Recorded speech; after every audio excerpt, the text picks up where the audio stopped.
Hey, it's your girl, your favorite paralegal, aka Cassandra Lynn, and welcome to Legal Doc Talk 24/7. So this JayZ case.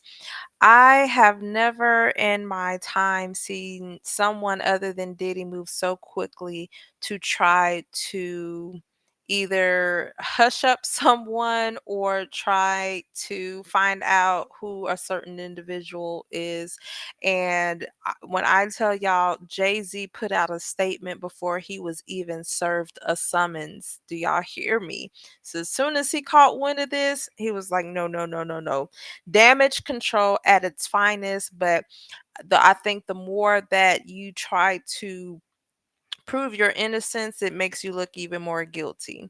And that is what it is showing here. Since Jay-Z has caught wind of this, he has been spiraling.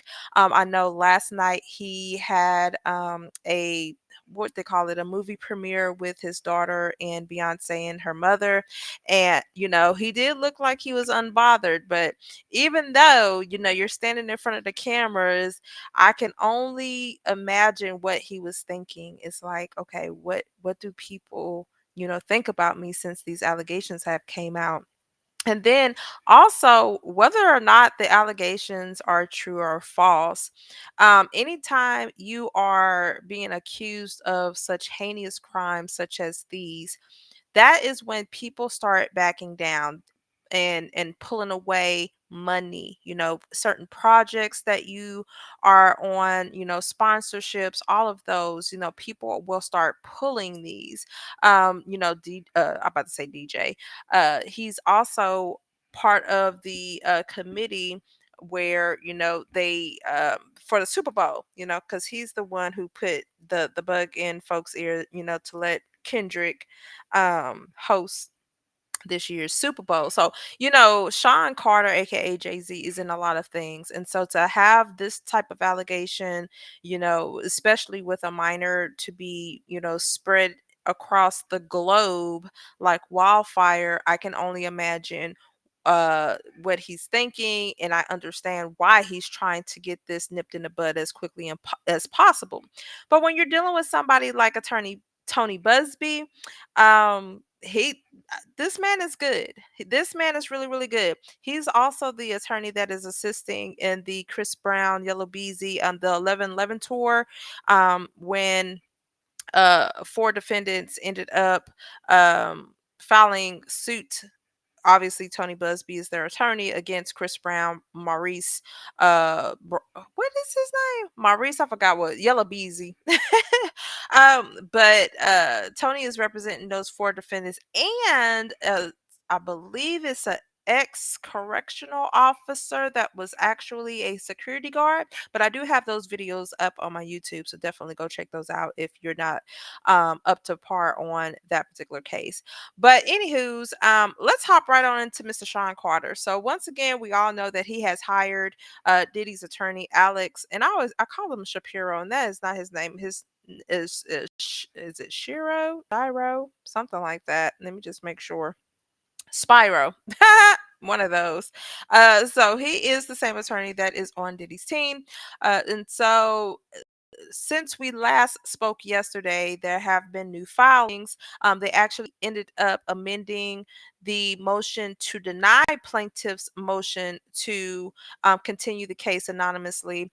And since then, they also have filed letters to the court, and that's what we're going to get into today. So this was filed again yesterday. And it reads, Dear Honorable Judge Torres, we write on behalf of our client, Sean Carter, concerning the inflammatory allegations made against him in the recently filed amended complaint.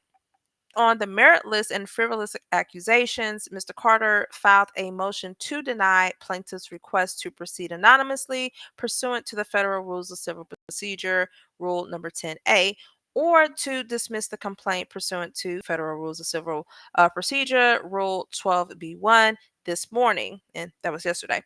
Due to the highly sensitive nature of this matter and the intense media scrutiny it has generated, respectfully request to be heard on an expedited basis. Because, like I said in the beginning, You have to realize what is at stake. Y'all see what happened to Diddy. Y'all seen who backed out, who pulled out, their funds in association with him. JayZ has so much to lose, and it does not only affect him, it will affect Beyonce, in my opinion, and it will affect his children. It reads on to say that for the avoidance of doubt, Mr. Carter is entirely innocent. This is a shakedown. He is not mentioned, referenced, or implicated in any way, in the criminal investigation of Mr. Combs. He is neither a target nor a person of interest in that investigation. Adding the urgency of this matter, attorney Tony Buzbee has orchestrated a months long press campaign aimed at inflaming public opinion and escalating in real time on social media platforms. Every day and in real time, Busby continues to amplify false narratives, exploiting the legal process to generate media attention and damage Mr. Carter's reputation. The relentless campaign underscores the need for a fast track hearing to address these issues promptly and prevent further harm. Plaintiff's request to proceed anonymously is both procedurally improper and unsound law. Federal Rules of Civil Procedure, Rule 10A, requires all parties to be named in their pleadings, reflecting the bedrock principle of transparency in judicial proceedings. Plaintiff has failed to demonstrate any compelling circumstances that would justify an extraordinary departure from this rule. The speculative and unsubstantiated claims of harm presented by plaintiff's counsel do not meet the stringent standards required by the Second Circuit and other federal courts to allow a pseudonym. Furthermore, allegations coupled with conduct of her counsel, Anthony Busby, suggest a deliberate attempt to leverage the judicial process to generate unwarranted media attention and pressure Mr. Carter into a settlement. This misuse of the legal system undermines both its integrity and Mr. ability to defend himself effectively. It is critical that plaintiff's identity to be disclosed so that Mr. Carter can investigate and respond to the claims fully and fairly. I do okay. So with this particular paragraph, I get it. When you blast people on the internet, these it spreads like wildfire, and we see everything just comes down in shambles.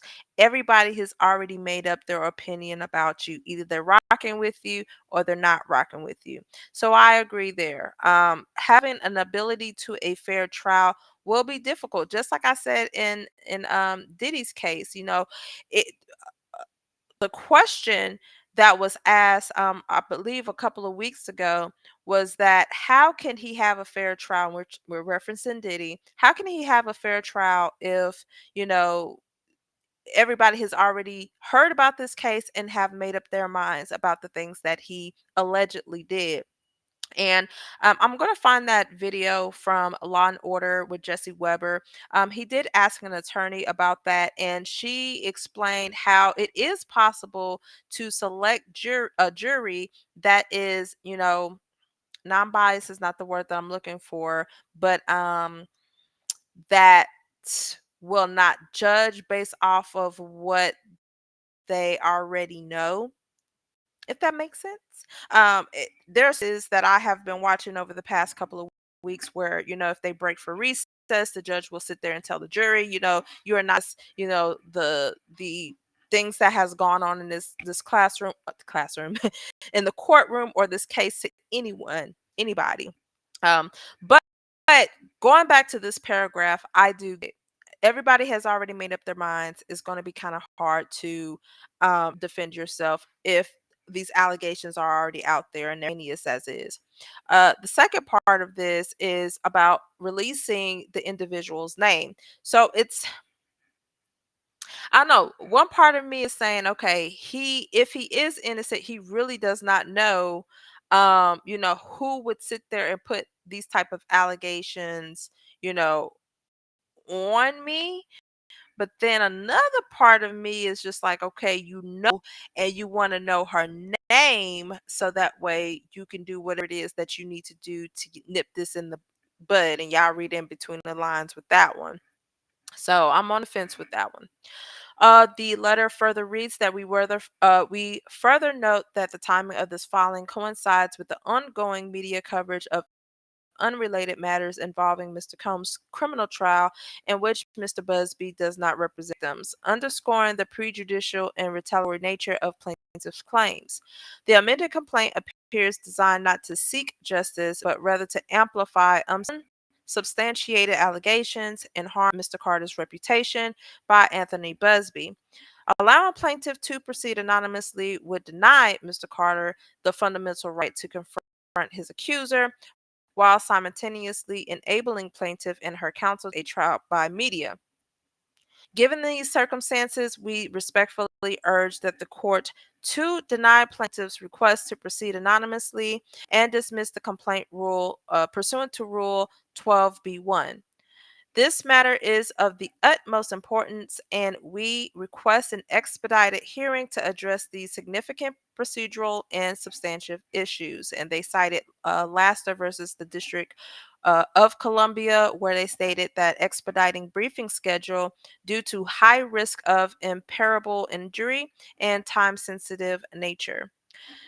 We are available at the court's earliest convenience to provide additional briefing or to appear for a hearing on this matter. So that is the letter that they submitted last night. Now, I do want to bring up Mr. Busbee's, let me see, Mr. Tony Busbee's Instagram, only because he did have a response to, oh man, where did it go? Hold on. I'm trying to see if it was here or if it was on his Twitter page. So while I'm doing that, let's go to this letter. So this letter was actually filed today, and it is again from the attorney of Sean Combs. Hold on one second. Trying to simultaneously do this. Okay. So I have found his he posted on his Twitter page. So let me switch screens. All right. So this is his response to, and I'm not sure, I'll try to make it as big as possible. All right. So Tony Buzbee posted on his ex, formerly known as Twitter, and it reads, "The New York Times contacted me to ask for my response to rapper JayZ's allegation that I tried to extort and blackmail him. My response is pretty straightforward. No one has made any threats. JayZ's assertions are bogus and laughable. Instead, our firm sent a standard demand letter seeking on behalf of a woman who alleges JayZ has aided her as a minor. This letter was vetted and approved by our client, whose preference was to attempt resolution short of filing a lawsuit. This approach is common in these types of cases, in which it is. What you are seeing played out now is a coordinated and desperate effort to focus the public's attention on me personally to avoid attention on the allegations made by my clients. This effort has included harassing my family and colleagues and even offering former clients money to sue me, which is illegal. When an alleged perpetrator behaves in this manner, wildly asserting that a basic demand letter is extortion and aggressively using the media to attack the opposing lawyer, while at the same time ignoring the allegations being made by the alleged victim, it reminds me of a famous line of Shakespeare. The lady doth protest too much, methinks. I have no idea what that means. We intend to address all of these issues with the court in due course. Let me be clear. We will not be bullied or intimidated by these shenanigans, and our clients won't be silent.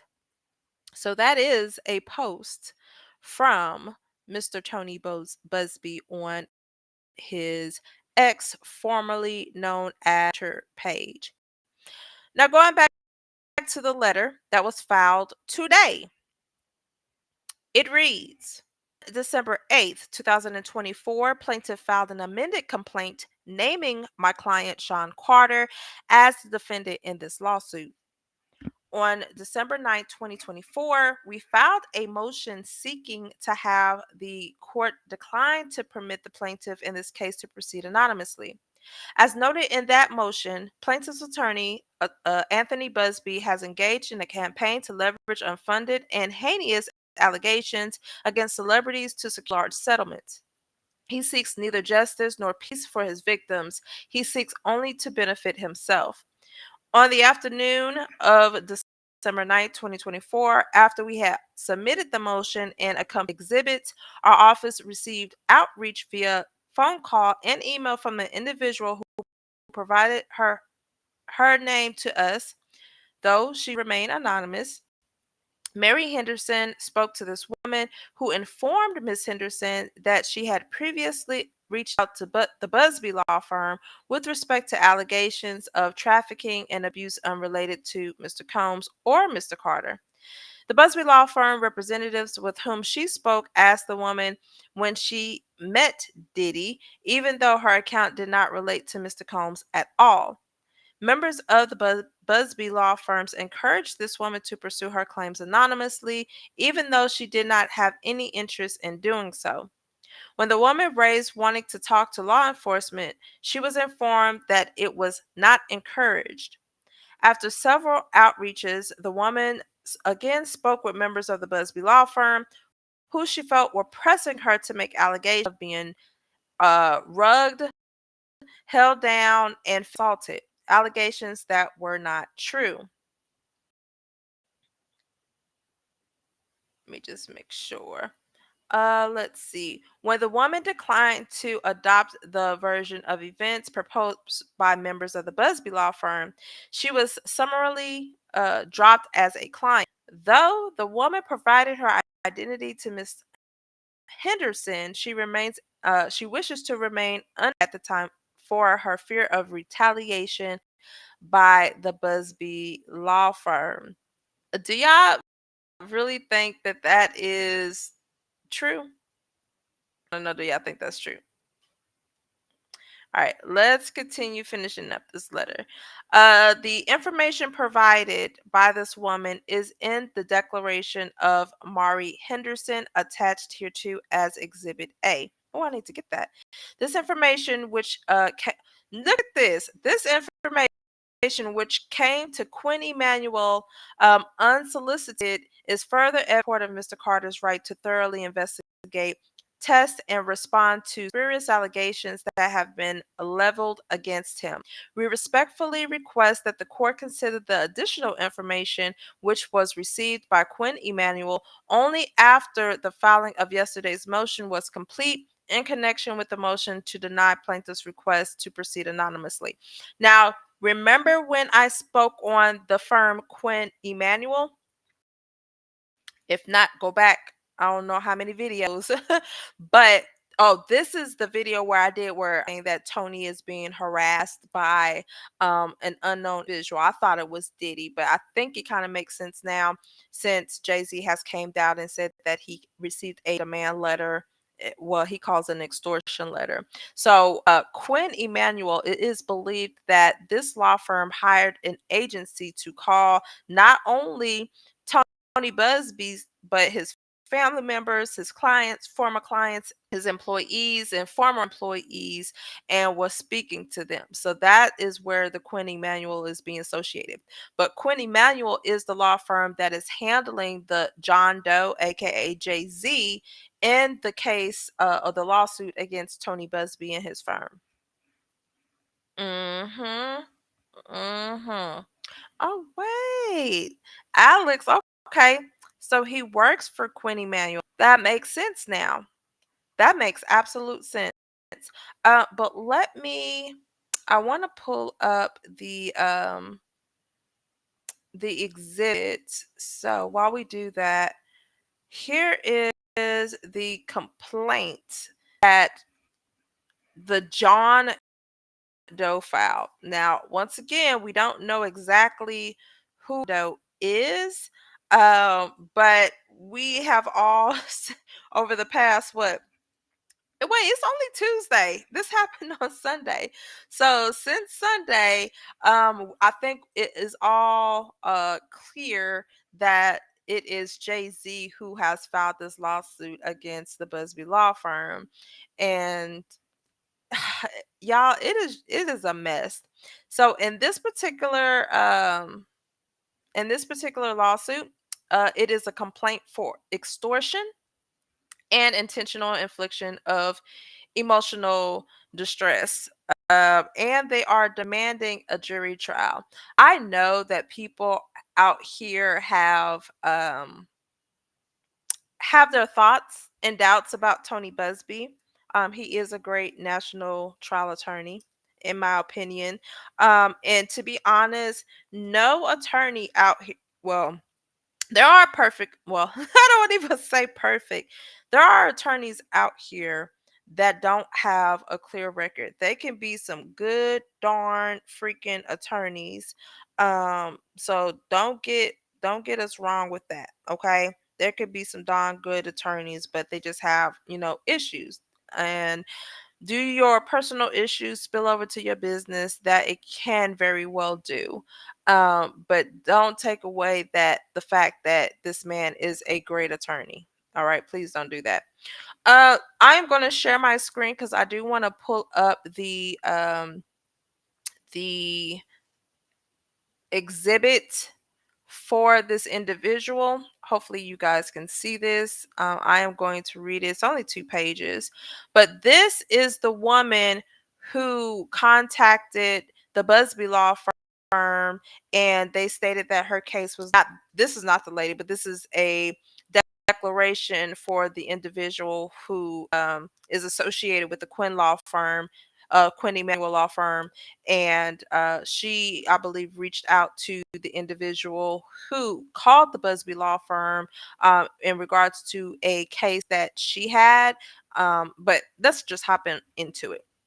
So it says, I, Marie Henderson, swear under penalty and perjury pursuant to Title 28 of the United States Code, Section 1746, follows.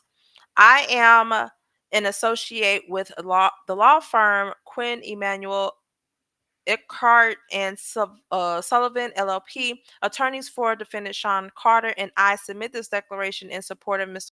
Carter's motion to deny plaintiff's motion to proceed anonymously. Now, as I said before, mind you guys, Buzbee believes that Quinn Emanuel hired Lex Intelligence to harass him, his family, employees and their families, clients, and former clients. So keep that in mind.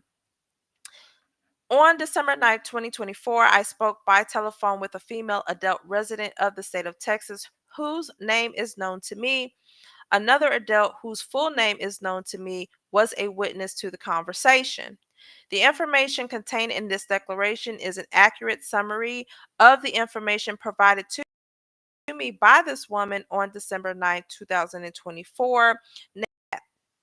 In early October 2004, this woman saw coverage of attorney Anthony Buzbee's press conference regarding allegations of trafficking and abuse by Sean Combs, and submitted a brief outline of trafficking exploitation events via a Buzz law firm website online submission form. The woman spoke with 3 members of Mr. Buzbee's law firm and provided details regarding her experience as a victim of trafficking by celebrities entirely unrelated to Mr. Combs or Mr. Carter. And she was told they would take on her representation. Okay, so she has experience as a victim of trafficking by celebrities, but what she's saying is not Mr. Combs and it wasn't Mr. Carter. After detailing her experiences to an attorney, oh, and to go back on that, like who told her that they would take on her case? Because what happens is, you, there's an intake department. When you call a law firm, unless they're a solo practitioner, you're never, ever, ever, ever are going to speak with the attorney himself or herself. You're going to speak with either the legal receptionist, a paralegal, or a legal assistant, but never an attorney itself, especially with this larger firm. So whoever said that they were going to take her case probably should not. I never tell clients that we're going to take their case up front. Now it just depends. The attorneys have given me the authority after doing intake to make that decision. But if I'm on the fence about it, I'll be like, well, let me pass this information and discuss it with the attorney. I will give you a call back to see if if I'm gonna move forward or not on your case. As simple as that. So I hopefully that wasn't the case here. Um, then it says Mr. Busbee's firm. Hold on, let me see. Skip to it. All right, see. After detailing her experience to an attorney at Busbee Law Firm. Okay, well, there you go. She spoke with an attorney.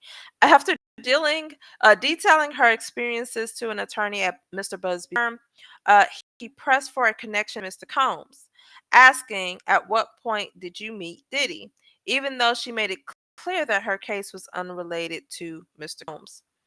Mr. Busbee's firm pressed for this woman to pursue a legal case as an anonymous Doe plaintiff, even though she never raised proceeding anonymously as a possibility, questioning doing so after it was heavily suggested to remain doing so, even though she was not interested in remaining anonymous at the time.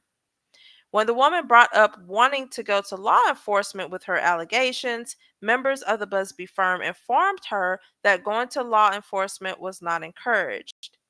After not hearing from Ms. Busbee firms for weeks, during which this woman tried to contact the firm multiple times, she spoke again with a member of the firm who pressed her to confirm false details for experiences as a victim, including that she was rugged, held down, and physically assaulted. She's felt directed and coached by Mr. Busbee's firm to say that someone held her down and put rugs in her mouth when that was not her experience. She felt forced to lie. Oh, this is not a good look. When the woman made clear she was unwilling to adapt to a narrative Mr. Busbee's firm laid out and wanted to speak her truth, she was dropped as a client and told that Mr. Busbee's firm was unwilling to represent her any longer. She felt as though once she had expressed that was not a coachable victim, she was dismissed. And with this bit, oh my gosh, this is not a good look because I'm even thinking about the Chris Brown lawsuit with the 1111 tour with the four defendants and the security guard who filed suit against Chris Brown, Yellow Beezy, and their entourage. I just don't have a good feeling about this at all. He's awesome, don't get me wrong. He's an awesome attorney, but eh, this is not a good look. This woman shared this information because she felt the conduct of by Mr. Busbee's firm, specifically to encourage discredits those who are legitimate victims, and that yes, it does. Yes, it does. But I am going to tell y'all, some people be mad that they get dropped. So I don't know. And you guys just go on like any type of firms, like their AVO page or Google reviews, and just look. Not you can't satisfy everybody. You can't satisfy everybody. And as I've always stated, anybody can file a lawsuit. You can take on a case, but if there's not enough evidence there, then you have to drop them. But in this matter, from this woman's point of view, it's like, okay, she was not going to sit here and lie and put something on someone when it's in regards to somebody else. So I do get that part as well. This woman expressed that she fears retaliation from the Mr. Busbee's firm. She shares her true identity or assigns her name to a declaration in this case at this time.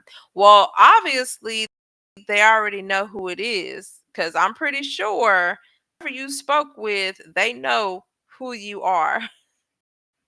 Okay. I declare under penalty of perjury that the foregoing are true and correct, in Los Angeles. Okay, so that was executed today. So that is that. I'm gonna do two, and we're gonna go over the for the extortion that I am still, even though it's under John, I do believe that it is JayZ. So we're going to go over this probably later on this evening to kind of break down everything. Oh yeah, I'm reading this right now, and yep, yep. This is JayZ. It got to be JayZ. JayZ filed suit against Tony Buzbee to shut him up and intimidate him. But y'all let me know what y'all think about this whole JayZ situation and these Diddy cases. Y'all think he did it? Do y'all think he did it? Me, I'm sitting back and observing because I just want to see everything that comes out. In my opinion, he's moving too quickly to try to wrap this up, nip this in the bud. And the last time something came out, her, Mr. Diddy, Mr. Sean Combs. A lot of people didn't believe him until a video came out of him dragging Cassie Ventura down the hall. Then everybody, now he still has his supporters, but majority of the people that were still rocking with him, when the allegations came out before the video, they now like, oh, he did. We should always believe the victim first. So that's my stance on the JayZ situation. I need more information to come out, but the way that he's moving, I can only conclude that there's some truth behind this. But y'all let me know what y'all think in the comments below. Don't forget to like, share, and subscribe. Until then, y'all be blessed. I'm out. Bye.